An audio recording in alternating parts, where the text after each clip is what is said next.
pergi ke bandar di akhir pekan untuk membeli bunga kasturi. Salam sudah kami ucapkan sebagai pembuka dongeng ini.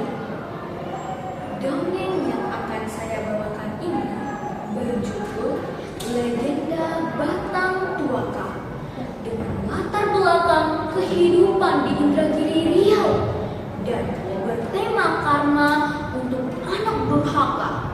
Cerita ini mengingatkan kita pada salah satu dongeng dari Provinsi Sumatera Barat. Jika dari Sumatera Barat kita mendengar tentang si Malin Kundang, maka di Provinsi Riau ini kita mempunyai legenda Batang Tuaka yang syarat berisikan makna untuk selalu menghargai dan menghormati orang tua kita. Legenda Batang Tuaka merupakan cerita rakyat Melayu yang bercerita tentang anak durhaka yang bernama Tuaka.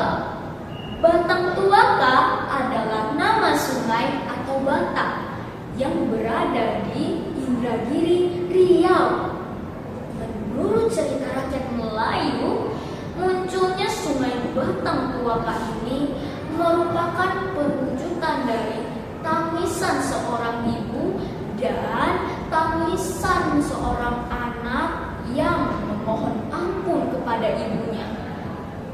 Cerita Batang Tuaka diambil dari buku cerita rakyat Melayu yang berjudul Batang Tuaka yang ditulis oleh Yulia Esityawati dan Daryatun. Selamat menyaksikan.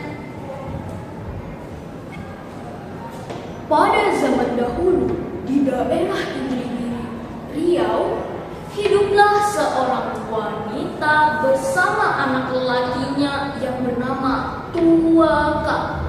Mereka hidup di sebuah gubuk yang terletak di muara sebuah sungai. Ayah Tuaka telah lama meninggal dunia. Tuaka dan emaknya saling menyayangi. Tuaka selalu membantu emaknya yang bekerja keras untuk penghidupan mereka. Dia selalu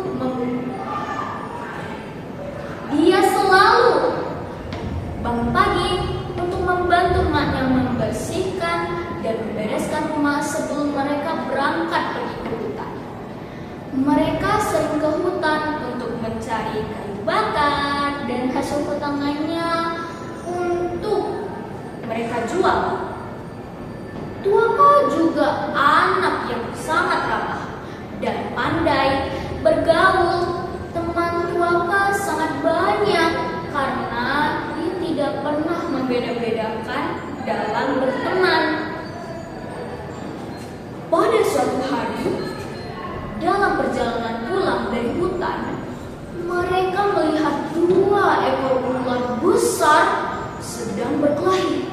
Mereka segera berlindung dan mengamati perkelahian tersebut. Sepertinya 2 ekor ular tersebut sedang memperebutkan sesuatu, yaitu sebuah permata. Akhirnya salah satu ular itu pun mati dan satunya lagi sangat kesakitan oleh luka-lukanya. Tuaka dan emaknya berusaha menolong ular itu dan membawa ular itu pulang untuk dirawat. Beberapa hari kemudian, ular tersebut mulai sembuh dan tiba-tiba dia menghilang dari rumah Tuaka. Permata hasil kemenangan perkelahiannya dahulu ditinggalkan dalam sebuah keranjang di rumah Tuaka. Tuaka dan emaknya terheran-heran dan mengamati permata itu dengan sangat kagum. Mengapa ular itu meninggalkan permatanya ini, Mak? Tanya Tuaka.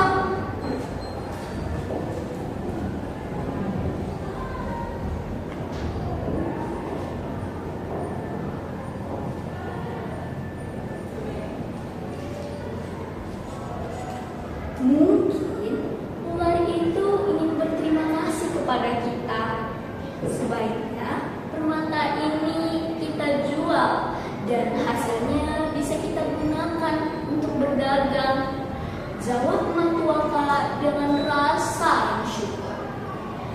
Permata itu akhirnya laku dijual Tuaka dengan harga yang sangat tinggi kepada seorang saudagar. Sayangnya, saudagar tersebut kekurangan uang tunai. Saudagar tersebut akhirnya mengajak Tuaka ikut ke Damaskus untuk menjemput semua uang kekurangannya dari hasil pembayaran permata tersebut. Setelah berpamitan dengan emaknya, akhirnya Tuaka ikut bersama saudagar itu ke Damaskus, atau yang bisa kita dengar Singapura. Sesampainya di Damaskus, saudagar tersebut segera menyerahkan semua uang kekurangannya pada Tuaka. Memang ya, ternyata benar, uang memang bisa merubah karakter seseorang. Karena uang yang berlimpah, Tuaka menjadi seorang laki-laki yang sangat sombong dan ia lupa untuk pulang ke kampung halamannya. Ia lalu berdagang, kemudian menetap di Damaskus dan menjadi seorang saudagar yang kaya raya. Rumahnya megah, kapalnya banyak, uangnya berlimpah, dan istrinya pun cantik sekali. Kemewahan itu membuat Tuaka lupa diri. Ia tak ingat lagi dengan emaknya yang miskin dan tinggal sendirian di kampung. Suatu hari, Tuaka mengajak istrinya untuk berlayar dengan kapal mewahnya itu ke suatu tempat.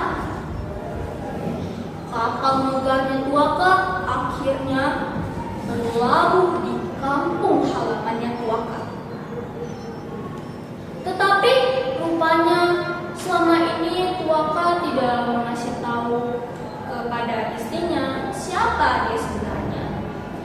Tuaka tidak mau istrinya tahu bahwa dia adalah anak dari seorang wanita tua yang miskin. Sementara itu, kedatangan Tuaka akhirnya sampai ke telinga emaknya. Emaknya bergegas menyongsong kedatangan anak lelakinya yang lama telah pergi. Sang emak pun nekat untuk bersampan mendekati kapal megahnya Tuaka. "Tuaka, anakku! Tuaka, oh Tuaka, emak merindukanmu, nak!" teriak emak dari sampan.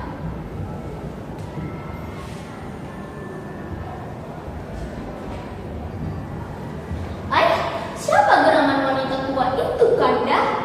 tanya istri Tuaka. Tuaka yang malu mengetahui emaknya yang miskin dan tua itu mendekati kapal megahnya.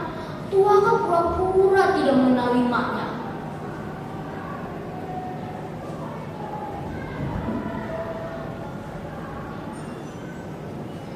"Entahlah Linda, aku pun tak tahu siapa dia. Hei penjaga, jauhkan wanita tua dan miskin itu dari kapal megahku. Dasar orang gila tak tahu diri, berani-beraninya ia mengaku sebagai emakku."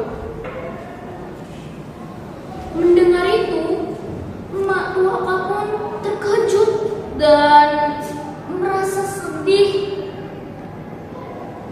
Kemudian ia pergi menjauh dari kapal Tuaka dengan perasaan yang sangat sedih.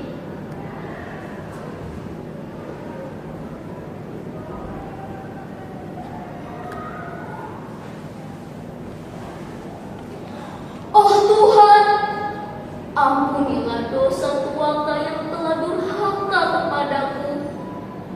Berilah dia peringatan agar dia menyadari kesalahannya," ratap emak Tuaka. Rupanya Tuhan mendengar ratapan emak Tuaka. Doa dibalas spontan. Tiba-tiba Tuaka berubah menjadi seekor burung elang dan istrinya berubah menjadi seekor burung punai. Emaknya terkejut dan juga sedih.